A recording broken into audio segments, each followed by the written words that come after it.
buenas noches, bienvenidos al análisis de las 8:45 junto a Carmina Valdizán, hoy lunes por la noche. Un gusto, Carmina, ¿cómo le va? Bien, Mariano, ¿cómo ha estado? ¿Cómo va todo? Muy bien, buen inicio de semana. Igualmente, ¿qué tal su lunes? Ha sido largo, pero aquí estamos. Último de octubre. El último lunes de octubre. Bueno, sin decir nada ya nos adentramos al fin de año. Ahora sí. Y como es fin de año, pues bueno, en el Congreso pasan muchas cosas y el tema particular para este fin de año, como todos los fines de año, es la discusión del presupuesto de ingresos y egresos del Estado para el próximo ejercicio fiscal. Recordemos que el actual presupuesto que se está ejecutando es aquel que se aprobó mediante el decreto 25/2018, vigente para el año fiscal 2019, después se han dado improbaciones, el año pasado 2020 se dieron algunas ampliaciones que llevó el techo del presupuesto a 107,000 millones de quetzales. En una decisión todavía discutida, controvertida, el Ministerio de Finanzas y el gobierno dijeron de que solo tendrían un tope de gasto de 94,000 millones de quetzales. Bueno, ya se está discutiendo el próximo presupuesto y precisamente sobre uno de los aspectos del presupuesto del Estado vamos a conversar con dos analistas esta noche. Vamos a tratar de comprender un poco mejor el tema del gasto público, recordando de que, pues bueno, todos los años ha habido aumentos y pues para algunos es aumentos muy grandes, para otros es muy pequeño, que el gasto público es bajo en Guatemala en términos a su Producto Interno Bruto, pero muchos no les gusta hablar, pero hoy lo hablaremos sobre para qué va dedicado ese gasto público, a qué se destina y recordando que según la norma legal vigente, el hecho que esté presupuestado no obliga a gastar. Pero en fin, son temas que analizaremos con nuestros invitados, Abelardo Medina, del Instituto Centroamericano de Estudios Fiscales ICEFI, y Jorge Labarreda, del Centro de Investigaciones Económicas Nacionales CIEN. A ambos buenas noches, bienvenidos. Buenas noches, es un gusto estar por acá. Bueno, muy buenas noches. Utilizaremos para el orden alfabético de los apellidos, no de los nombres de pila, sino de los apellidos. Jorge Labarreda. Bueno, gasto público, tema siempre controversial. ¿Para qué sirve? Si sirve, si es mucho, es poco, ¿para qué? ¿Para qué es bueno? ¿Para qué es malo? Su análisis, por favor, Jorge Labarreda. Claro que sí. Bueno, muchísimas gracias por la invitación. Sí, por el lado del gasto, tal vez el primer comentario es que básicamente lo tenemos ya muy predeterminado. Digamos que es muy rígido nuestro gasto y esto se debe a que tenemos una buena parte de los recursos comprometidos digamos, con destinos que establece la misma, desde la Constitución Política de la República hasta leyes ordinarias. Y además ha crecido mucho lo que son gastos del tema de la masa salarial y digamos el resultado es que el margen, digamos, realmente de cambiar asignaciones de finalidades es muy reducido. Y digamos, la manera que lo podemos ver es justamente el año pasado es un buen ejemplo. Tuvimos el inicio, digamos, de la pandemia que continúa y digamos que no tuvimos prácticamente opción a hacer algún redireccionamiento, digamos, de recursos, sino básicamente tuvimos que ampliar y utilizar la deuda para poder con deuda atender, digamos, esta prioridad que apareció, digamos, sin haberle hecho todo el proceso de planificación tradicional.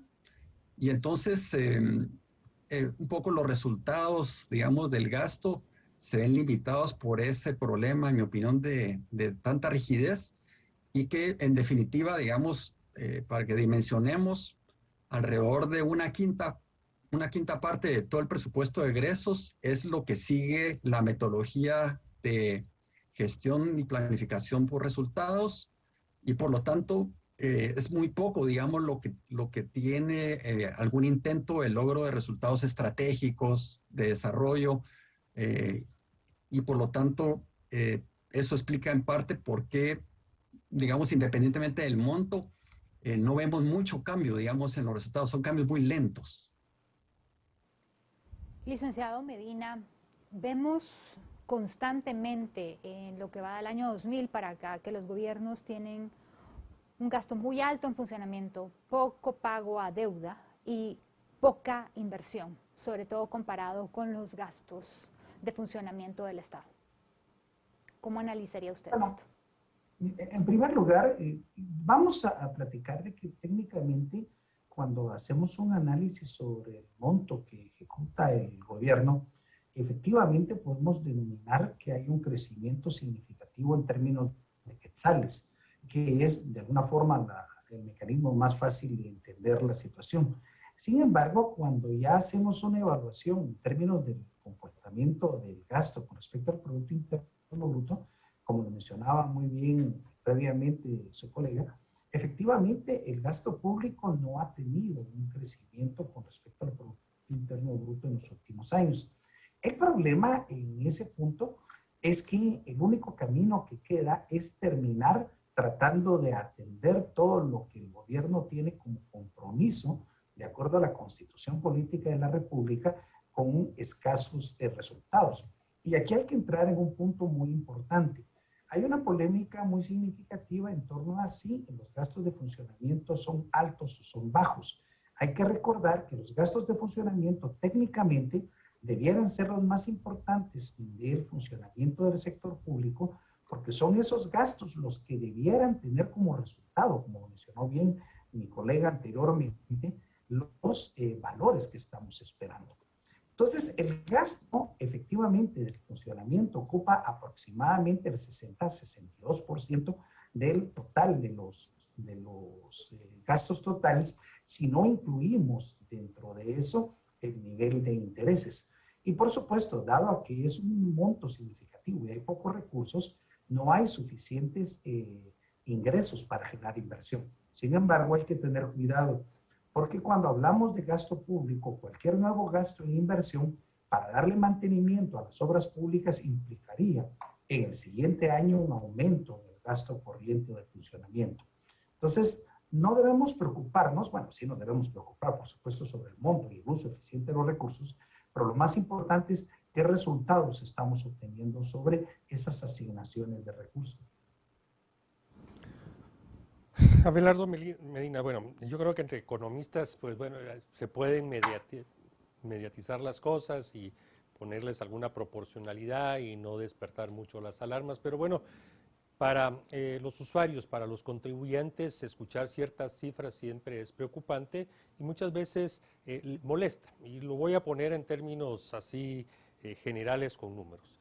Para el presupuesto 2022 están programando 80,000 millones de quetzales en gastos de consumo, de los cuales 30,100 millones van en remuneraciones. Y cuando la gente dice, bueno, se van a ir más de 30,000 millones de quetzales en remuneraciones, donde están sueldos, salarios, honorarios, prestaciones, todos, dice, bueno, entonces, ¿dónde se ve que esos 30,000 millones de quetzales en remuneraciones me los regresan en servicios de calidad, en disponibilidad de bienes públicos, en calidad de servicios públicos, en fin? ¿Cómo le explicamos entonces a la gente que esta parte de las remuneraciones es lo que más ha crecido, más rápido, y que de los 80,000 millones de gastos en consumo del gobierno previsto, perdón, del presupuesto nacional previsto para el año 2022, esos 30,000 millones, que es más del 30%, se van en remuneraciones? Efectivamente, era cabalmente lo que platicaba hace un momento. El gasto más importante del Estado deben ser los gastos de funcionamiento, porque eso es lo que deben dar los resultados para los que existe el Estado. Entonces, si por ejemplo nosotros gastamos en sueldos y salarios, por ejemplo, para los educadores o para los policías o para los médicos, esos son los resultados los que nos importan. Y entonces obviamente el guatemalteco común tiene toda la razón cuando se plantea, bueno, y yo estoy pagando una buena cantidad de salarios, quiero ver cuáles son esos resultados, quiero ver esos servicios de calidad. Ahí no entramos en ningún punto sobre discusión. Creo que el problema está en primer lugar, es que efectivamente los salarios, la masa salarial del aparato público ha estado creciendo y el guatemalteco común no percibe que haya mejoras en los servicios. Hablemos de uno concretamente. En los últimos años ha crecido significativamente la masa salarial asociada al Ministerio de Educación como consecuencia de algunos pactos colectivos. Y el guatemalteco común espera de que por lo menos la educación de los maestros que están obteniendo esa remuneración sea de buena calidad. Entonces, sí, el problema es que efectivamente hay una percepción del ciudadano que estamos pagando mucho, pero no es tanto por el hecho de que se esté pagando mucho, sino porque los resultados que se obtienen no son relativamente los apropiados. Es lo mismo, como que, por ejemplo, a mí me contrata una empresa privada y cada vez yo hago un trabajo más eficiente, más productivo y mi salario va creciendo. Y entonces dicen, ah, bueno, aunque me estén pagando más, mis resultados son buenos. Entonces creo que el problema no solo es asociar el monto, sino el monto a resultados. Y entonces el problema gira en torno a que el guatemalteco percibe que lo que se está obteniendo, los resultados que están obteniendo, no son los que, de acuerdo a lo que se está remunerando, serían los que esperarían. Licenciado Labarreda, cuando escuchamos esto y estas justificaciones, es creo lo que más enoja al guatemalteco, como lo mencionaba Mariano, al guatemalteco común, porque el guatemalteco común está pagando de sus impuestos para mantener a una masa burocrática e ineficiente, porque en este país cualquier trámite público, cualquiera, le cuesta mucho a un guatemalteco común y corriente. Han tratado con la digitalización y mejorar algunas cosas, y no cabe duda, algunas cosas han mencionado, pero la mayoría de trámites solamente engrosan esto. La calidad educativa. ¿Cómo podemos justificar aumentos salariales si no hay calidad educativa? Y vemos que esto va en pactos colectivos. Usted mencionaba precisamente estos compromisos que tiene el Estado de Guatemala. Pero ¿cómo nos vamos a meter a más compromisos? Si yo solamente gano 1,000 quetzales al mes, ¿cómo me voy a meter a compromisos de 20,000 quetzales al mes? Eso es lo que no entiendo. Y el Estado sigue firmando y firmando y firmando. Y hace unas semanas vimos lo del pacto colectivo con educación, que no ni siquiera quisieron hacer público estos datos. Y esto es lo que enoja a la gente. El servicio no llega y cada vez crece más un presupuesto que a la gente realmente no lo siente y no le llega. Jorge. El licenciado Labarreda. Sí, bueno, a ver, yo tal vez aquí sí matizaría un poquito este tema, digamos. A ver, digamos que nosotros hemos hecho el señalamiento de lo que ustedes mencionan, ¿verdad? Del crecimiento importante de la masa salarial. Y digamos que el problema, digamos, no es solo el hecho de que crezca, digamos, ¿verdad? Sino que generalmente ha crecido asociado justamente a lo que mencionan, ¿verdad? Estos pactos colectivos de condiciones de trabajo que hacen estos aumentos generalizados y que en definitiva no están, digamos, sujetos a un tema de resultados, digamos, ¿verdad? Y entonces ya llevamos pues bastantes años con esta modalidad y digamos que lo que nosotros vemos es que se necesita como un balance, ¿verdad? En el sentido siguiente. Obviamente digamos, los funcionarios necesitan pues unas remuneraciones que les den condiciones dignas, digamos, para hacer su labor, pero además necesitan, digamos, un balance con condiciones adecuadas para prestar adecuadamente el servicio. Ya que voy con esto, digamos, por ejemplo, veamos esto que hablábamos de educación, ¿verdad? Pues se necesitan definitivamente los docentes, se necesita, y sabemos, de hecho, pues hemos visto que hay docentes excelentes, digamos, dentro del sistema educativo, hay unos que son premiados, digamos, en algunos análisis que se hacen de cómo hacen en condiciones bastante adversas la prestación, digamos, de modos de innovar para que hayan los aprendizajes. Claro, el tema acá es que muchos lo hacen en unas condiciones en las cuales no hay adecuada infraestructura, los materiales no llegan a tiempo, no son suficientes, etcétera, etcétera, ¿verdad? Y ahí es donde tal vez nosotros queremos enfatizar el tema de que, bueno, si solo damos los aumentos salariales, pero no mejoramos las condiciones para que, por ejemplo, ahora se tuvieran mucho más aulas con conexión a Internet, con dispositivos que permitan las clases remotas. O sea, digamos que la inversión, o sea, no se ha hecho suficiente inversión, ¿verdad? Entonces se hacen esos desbalances de que prácticamente se nos comen casi todos los aumentos en la parte puramente de remuneraciones y en lo demás no, y entonces no tenemos al final una producción de un servicio de calidad.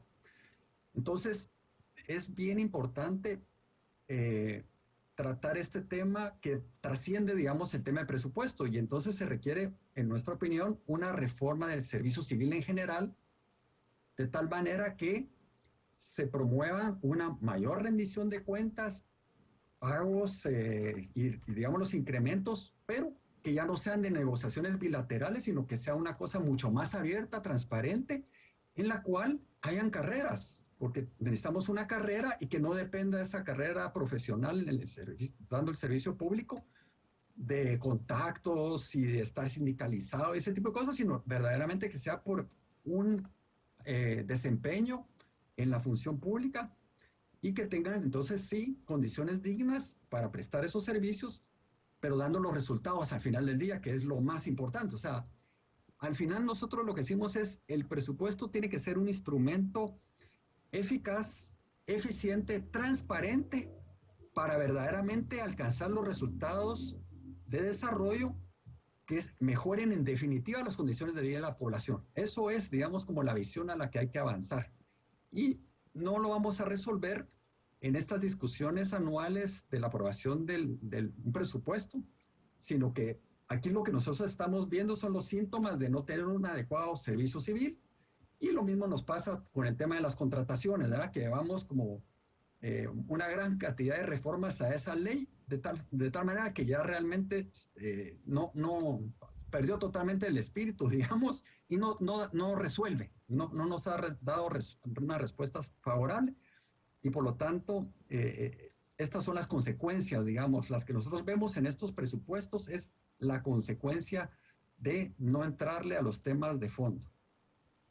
Y hablando de los temas de fondo, Jorge Labarreda, pues ya hicimos pues destacamos que de los 80.900 millones de quetzales en gasto de consumo que se pretende o que se espera que apruebe el Congreso para el ejercicio fiscal 2022, hablemos de los gastos de capital. Están calculados en alrededor de 18.260 millones de quetzales, pero aquí quiero destacar, de los cuales solo 4.300 están para inversión real directa y más de 13.800 para transferencias de capital. ¿Cómo entendemos eso? Porque igual, o sea, se llama la atención en ese gasto tan elevado en remuneraciones, pero cuando ya vemos en aquello que nos va a servir para crear condiciones para nuestro desarrollo futuro, pues vemos de que las cifras son mucho menores. Repito, gastos de capital 18.260, de los cuales 4.300 son en inversión directa y transferencias de capital 13.810 millones. Ayúdenos a entender esto, Jorge Labarreda. Claro que sí. Sí, miren, aquí aquí digamos lo que ha pasado es que sí, para poder calificar este tema de mucho o poco, lo primero sí es mencionar, cuando uno ya lo ve en el tiempo, sí, lo que se está proponiendo para el próximo año es que de todos los egresos, el 17.6% sea lo que se dedique para inversión pública, y dentro de eso efectivamente es un porcentaje pequeño lo que es inversión real directa, que son estos proyectos de infraestructura que está en el listado geográfico de obras famoso que acompaña de hecho al proyecto de presupuesto. Y ahí lo que vemos son, para el próximo año la propuesta es una cantidad importante de proyectos, pero relativamente pequeños, digamos, ¿sí? A diferencia, digamos, del proyecto que se presentó para el 2021, donde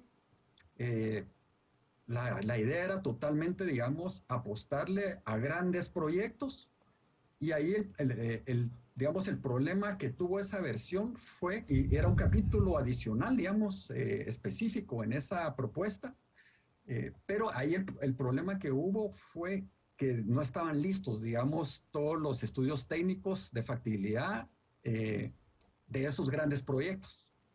Entonces, aquí yo también sí diría una cosa. Mi percepción es que no tenemos en este momento los suficientes proyectos ya listos con todos los estudios y que ya tengan, digamos, resueltos los temas de propiedad, de la calidad técnica de la inversión, etcétera, para hacer digamos, un monto significativamente mayor. O sea, eso es lo que he visto, digamos, que nos ha pasado. El Sistema Nacional de Inversión Pública es otra área en la que hay que avanzar y creo que la clave ahí es poder tener realmente una como cartera, digamos, de proyectos de inversión y que avancemos, digamos, un paso más allá de solo los estudios muy básicos, digamos, de factibilidad a un tema más de rentabilidad social, que nos haga como un ordenamiento, digamos, de los proyectos y el objetivo central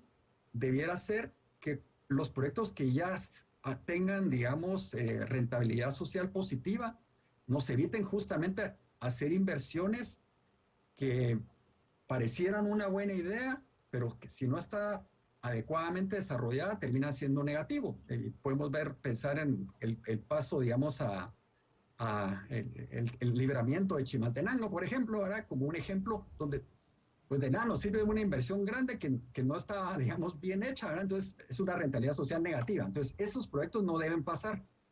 Y todavía más, si tenemos ese ordenamiento que les digo, pues como los recursos siempre van a ser menos de lo que para lo que tenemos, nos permitirían encima que compitan entre sí de tal forma que solo se hagan aquellos que tengan mayor rentabilidad social.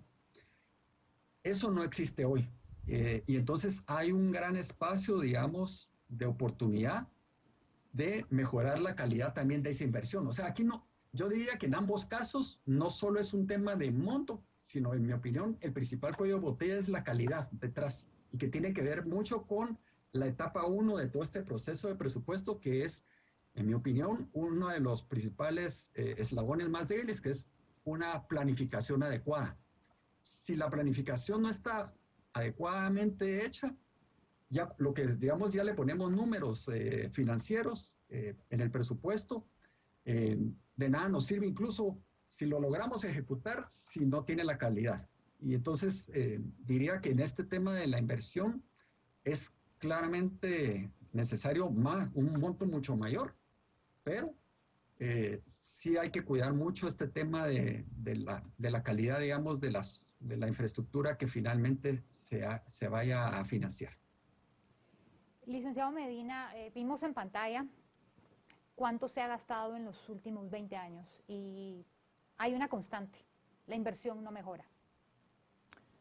Han subido los egresos, han subido los gastos, ha subido la deuda, pero seguimos sin inversión. ¿Qué se puede hacer al respecto? Bueno, aquí básicamente volvemos al punto de referencia que conversamos originalmente. Efectivamente, los gastos en términos de quetzales se han incrementado, no tanto en términos del Producto Interno Bruto, que siempre es el punto de referencia que debe tomarse en consideración inicialmente. Pero más que el tema en torno a que los quetzales no se han incrementado, el problema es que cada uno de esos quetzales que hemos dedicado a la inversión y también al funcionamiento, por supuesto, no ha logrado los resultados que esperamos.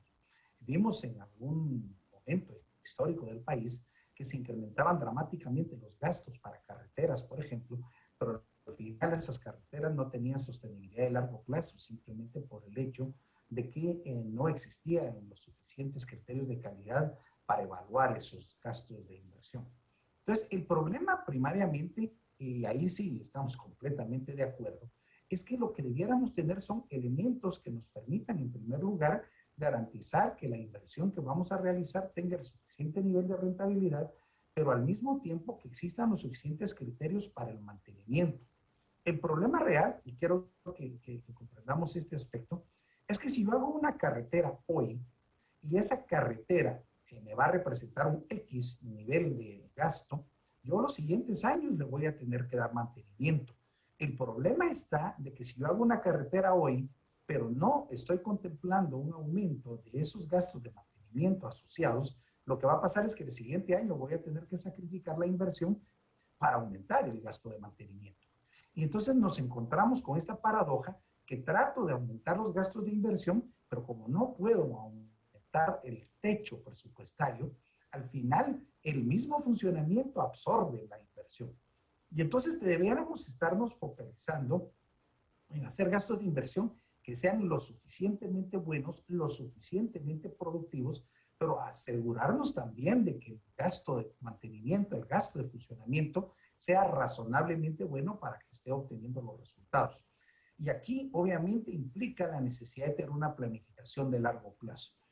Prácticamente hemos observado en los últimos periodos de gobierno que llega un nuevo representante electo por el pueblo y él toma su propio libro y él hace su presupuesto, pero se le olvida que el Estado debe ir atendiendo a lo que está definido en la Constitución. Y si no tenemos esa orientación de largo plazo, entonces simplemente lo que terminamos son viendo, lo que terminamos observando son proyectos de muy corto plazo, proyectos de cobertura inmediata que no tiene alta trascendencia en el bienestar social y la productividad física y económica del país, y simplemente es para salir del paso. Entonces volvamos al punto de referencia. Sí es apropiado que aumente la inversión, pero si yo no voy a poder garantizar que en el mediano plazo se va a incrementar los gastos de funcionamiento para darle mantenimiento a esta inversión, entonces no tiene mucho sentido que me preocupe sobre ese particular. Obviamente, y aunque no es el tema en este momento, ahí está muy atado a las rigideces de ingresos públicos.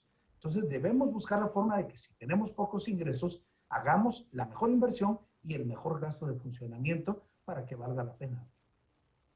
A manera de recordatorio, Abelardo Medina, año 2000 hubo un gasto presupuestario público total de 19.800 millones de quetzales y el gasto presupuestario público fue en el año 2020 fue de 96.625, o sea, ha sido un incremento sostenible, teniendo algunos picos como fue el año 2008, 2009 y evidentemente el 2020 por la emergencia sanitaria. Pero eso solo para dimensionar los números absolutos en quetzales. Usted ha insistido mucho que si lo hacemos en relación al PIB, pues bueno, es bastante bajo. Aquí, pues bueno, 16% del PIB 2020 y 14 punto algo, 14.35 previsto para el año 2021. ¿Eso le parece bajo en relación a qué? Porque hablar de un promedio de 15% del PIB no me parece algo pequeño. Y de una vez le dejo la inquietud, servicio de la deuda pública. Decíamos, bueno, hay dos elementos. Solo termino. Servicio de deuda pública, claro. Más de 15.000 millones para el año próximo. Ya está convirtiéndose en un peso muy fuerte dentro del gasto público presupuestario. Sí, totalmente. Primero, el gasto público no se mide en términos de quetzales, sino se mide en términos, y eso lo sabe muy bien el señor presentador, porque él fue diputado al Congreso, se mide en términos de las necesidades de la población. O sea, si yo lo que quiero es obtener ciertos resultados, entonces el gasto debe ser asociado a lo que dice la Constitución que yo debo atender. El problema en Guatemala y como en muchos de los países como los de nosotros, es que no existe la suficiente cantidad de recursos para poder atender las necesidades de la población que están contenidas en la Constitución. Entonces, en primer lugar, el gasto público es pequeño para atender a las necesidades de la población. El segundo punto es que si yo quiero hacer una comparación internacional, el estándar no es en términos de moneda nacional, porque yo no podría comparar quetzales con colones de Costa Rica y no podría comparar quetzales con lempiras. Entonces, el acuerdo internacional es que todo se transforma en términos del Producto Interno Bruto para establecer cuáles son los puntos de referencia. Bajo ese punto de referencia, el criterio es de que Guatemala tiene un gasto relativamente bajo, pero es un gasto que es relativamente bajo, vamos al punto de referencia, porque los ingresos que percibe el Estado no son lo suficientemente altos. Ahora vamos al segundo punto de análisis. El gasto, por supuesto, cualquiera, aunque pudieran ser 100 quetzales, va a lucir enorme si yo estoy utilizando mal los recursos.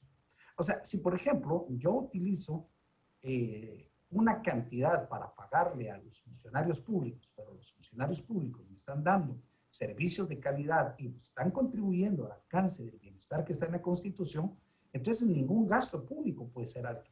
El problema es que el gasto público no está dando los resultados que merece.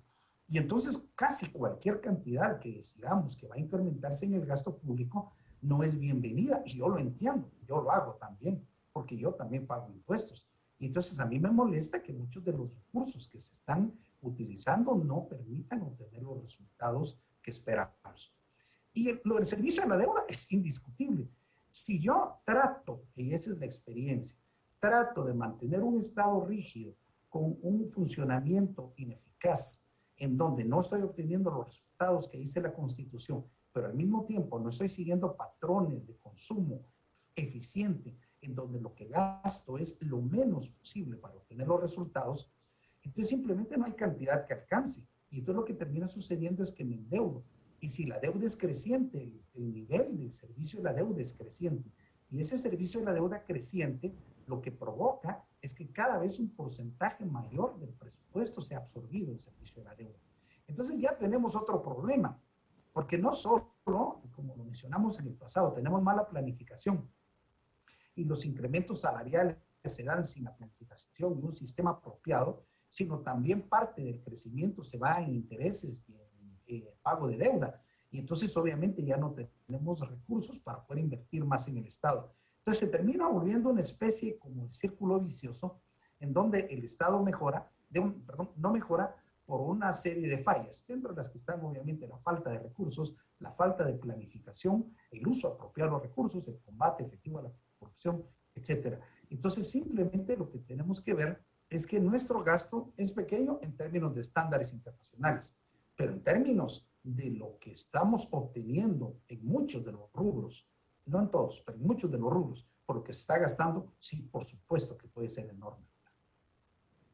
Licenciado Ingeniero Labarreda, con relación a la deuda, los gobiernos suelen vendernos que puede aumentar el presupuesto, aunque no hayan suficientes ingresos por medio de la recaudación fiscal, porque tenemos poca deuda. Sin embargo, en las gráficas y en los números no se habla de la deuda escondida que se tiene para Banguat y para el ICS.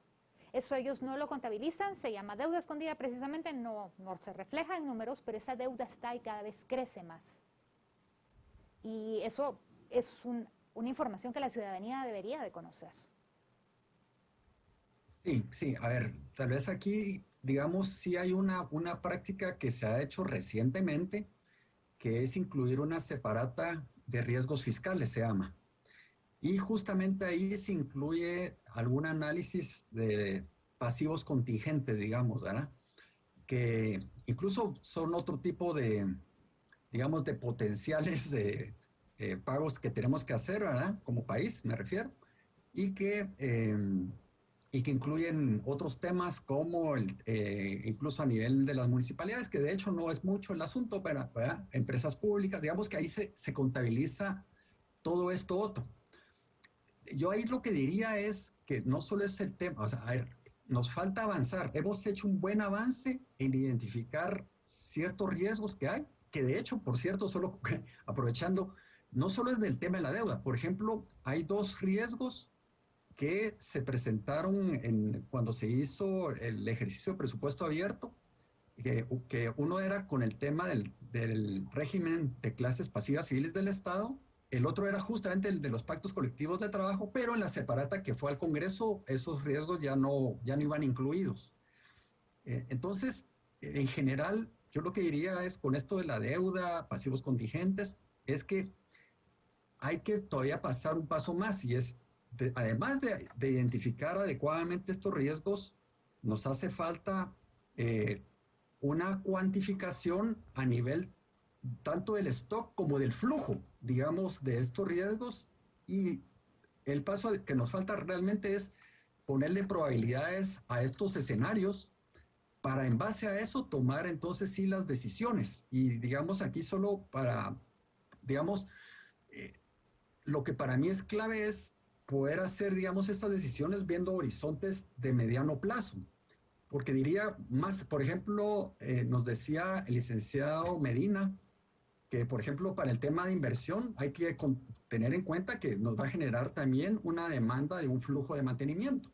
Pero eso mismo aplica por el lado de funcionamiento, pues, o sea, si damos los incrementos salariales, pues va a tener un impacto después en las clases pasivas, etcétera. Entonces, eso aplica a todo, o sea, todo el gasto, no solo es el pedazo de inversión, o sea, es todo.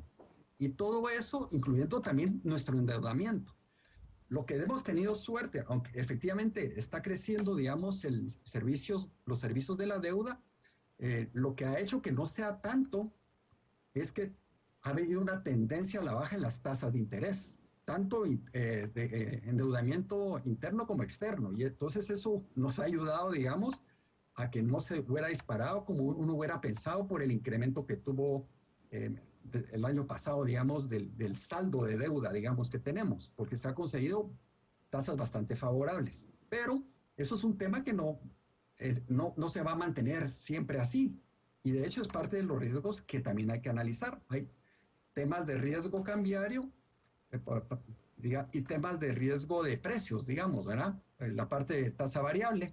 En fin, digamos que lo que esto trato de ejemplificar es que no es algo tan sencillo como simplemente ver cuánto, o digamos, no es que tenga que haber una combinación de funcionamiento, servicio a la deuda e inversión de tal proporción, sino que todo el tiempo tenemos que analizarla en función de lo que viene a futuro.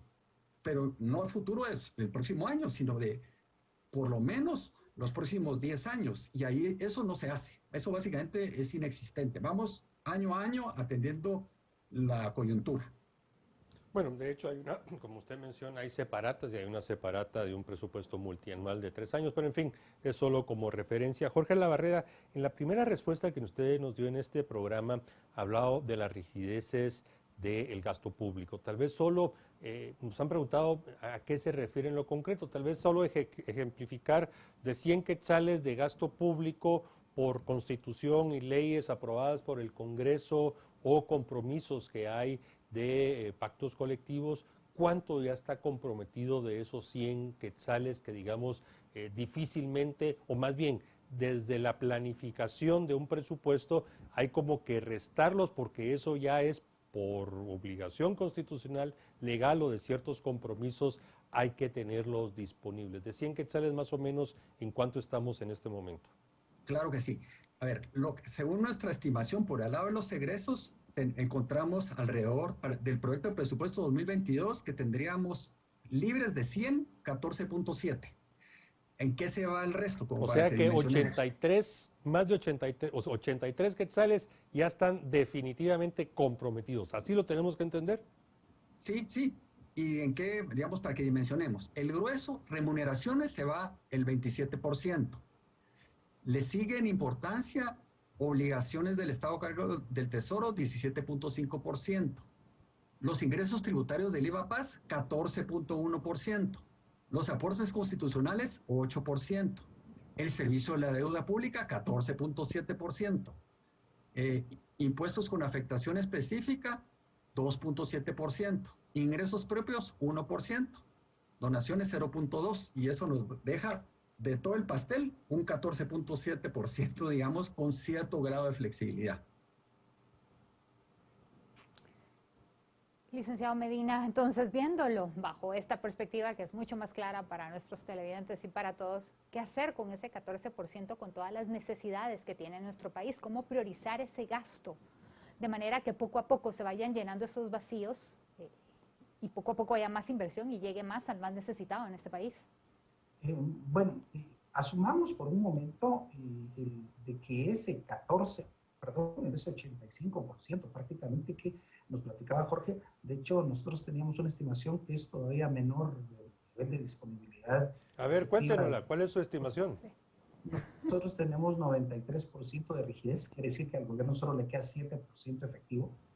Pero no importa el valor 14 o 7, lo que sí es muy claro es de que el nivel de ingresos que le queda, entre comillas, libre al gobierno es relativamente poco. Y uno podría pensar de que eso es lo que podría destinar a la inversión para cubrir las necesidades crecientes de los guatemaltecos. Pero yo he estado regresando y estoy insistiendo en el tema, porque eso estaría bien si partimos del supuesto de que ese 85-93% de los recursos está siendo bien utilizado. El problema es de que nosotros no tenemos criterios de medición de efectividad real del gasto. O sea, lo que tenemos que hacer es introducir un sistema de evaluación de beneficio-costo en donde realmente podamos identificar que cada quetzal que estamos colocando, ya sea en funcionamiento o inversión en el sector público, reditúe algo de bienestar a la población. Entonces, cuando nos damos cuenta de que potencialmente hay instituciones, y nos hemos dedicado mucho a platicar sobre el Ministerio de Educación porque gira en torno a la opinión pública, el ruido que causa en los pactos colectivos, pero si nos damos cuenta de los gastos que implican otros entes, como el Congreso de la República, como el mantenimiento del aparato de defensa o de seguridad del presidente, etcétera, que vamos a encontrar que ningún habitante en el país está de acuerdo con muchos de los gastos que están asociados a esto, nos damos cuenta que perfectamente la rigidez que está incorporada, porque le damos una parte del presupuesto al Congreso y porque le damos una parte del presupuesto a la Presidencia de la República, podrían disminuir. Entonces estoy completamente de acuerdo que tenemos muy poca plata porque no hay muchos ingresos que nos queda para invertir. Pero el camino no solo debe ser, aunque obviamente hay que evaluar de que la recaudación mejore como acción del trabajo de la Superintendencia de Administración Tributaria, pero el otro camino gira en torno a realmente hacer eficaz el gasto. O sea, no se trata de seguir alimentando instituciones como las que mencioné previamente, que cada vez crecen más y gastan más y no le dan bienestar a la población. Entonces, el punto de la rigidez sí se debe ver que el Estado tiene poco. Estoy completamente de acuerdo, tiene poco libre, pero gran parte de esa libertad, de esa poca libertad, se debe a que hay instituciones que realmente no contribuyen al bienestar. Y muchas otras instituciones han ido creciendo como consecuencia de una falta de planificación de largo plazo. Entonces, sí, tenemos poco, pero lo primero que tendríamos que hacer es o mejorar los ingresos públicos, pero no solo se trata de mejorar los ingresos públicos, sino hacer eficiente y eficaz el gasto. 74,000 o poco más de 74,000 millones de quetzales está previsto de recaudación tributaria o de ingresos tributarios para el año 2022. Sin embargo, los últimos números que han demostrado desde la autoridad tributaria muestran de que probablemente ese número se queda corto, que la tendencia de los ingresos ha ido aumentando, no solo por los efectos del rebote que hemos tenido, sino también porque la introducción de la factura electrónica y otros instrumentos ha permitido captar más recursos. ¿Cómo analiza esa parte? Es cierto, el programa hoy está concentrado en el tema de gasto, pero ya evidenciamos de que al final, ya sea 14 como lo calcula 100 o 7 como ICEFI, el margen que le queda al Congreso de distribución o al gobierno de distribución es muy poco. A ver, esa parte de los ingresos corrientes, porque emitir deuda, pues eso es solo cambiar números y ahí va, pero ingresos corrientes, Abelardo Medina, tributarios, ¿cómo los proyecta a 2022? Bueno, sí, efectivamente, nosotros, una de las recomendaciones que hicimos al Congreso de la República la semana pasada, que incluso estábamos platicando con Jorge antes de la reunión, nosotros estimamos que la recaudación básica, la mínima, sin esfuerzo de la Administración Tributaria Adicional, debe ser de 77,000 millones de quetzales. Porque, como lo decía muy bien nuestro colega, efectivamente hay un rebote extraordinario y además la SAT ha logrado incorporar algunas mejoras. ¿Y por qué son importantes? Porque ahí suena como que solo son como 3,000 millones de quetzales. Pero es que el problema es que si yo no incorporo esos 3,000 millones de quetzales dentro de los ingresos que la SAT debiera tener como mínimo, me va a implicar que tengo que contratar esa deuda. Entonces, obviamente, lo que necesitamos es acomodar y ajustar esos valores. Y con esto quiero comentar finalmente, la misma información de la SAT establece que en evasión del IVA se pierden 10,000 millones de quetzales, en evasión del impuesto sobre la renta se pierden cerca de 25,000 millones de quetzales, por flujos ilícitos de capital, recientemente vimos el tema de los Pandora Papers, se pierden aproximadamente otros 9,000 millones de quetzales y todavía no hay una contabilización oficial, aunque hay aproximaciones de algunos entes en materia de contrabando, en materia de utilización inapropiada y del sector informal. Eso quiere decir que hay muchísimo que se puede recaudar si se hace más eficiente la administración tributaria. Por supuesto, va a requerir cambios legales, más eficiencia de las autoridades, apoyo político, etcétera, pero no necesariamente implicaría el seguir contratando deuda, que al final nos ocasiona un lastre para atender los servicios públicos en el futuro. Bien, veremos si la Comisión de Finanzas en su dictamen para las próximas semanas tome en consideración muchos de los argumentos y puntos que se trataron hoy, pudiera reducir la emisión de bonos, recordando que el presupuesto 2022 no considera contratación de préstamos externos, sino solo la colocación de bonos, y los ingresos tributarios aumentarían. Y eso significaría también más ingresos para municipalidades y otros receptores de transferencias de capital. Pero bueno, discusión para más adelante. Jorge Labarreda, Abelardo Medina, gracias por habernos acompañado esta noche. Un gusto. Gracias, buenas Un placer, noches. buenas noches. Feliz noche, gracias por la invitación. Buenas noches. Bueno, Carmina, seguramente el tema de presupuesto, números, vamos a seguirlo todavía antes de que finalice el año, vamos a ir analizándolo. Sí, porque hay una fecha límite para que lo aprueben, así que... 30 de noviembre a las 11:59 de la noche. Bueno, un gusto, buenas noches, hasta la próxima.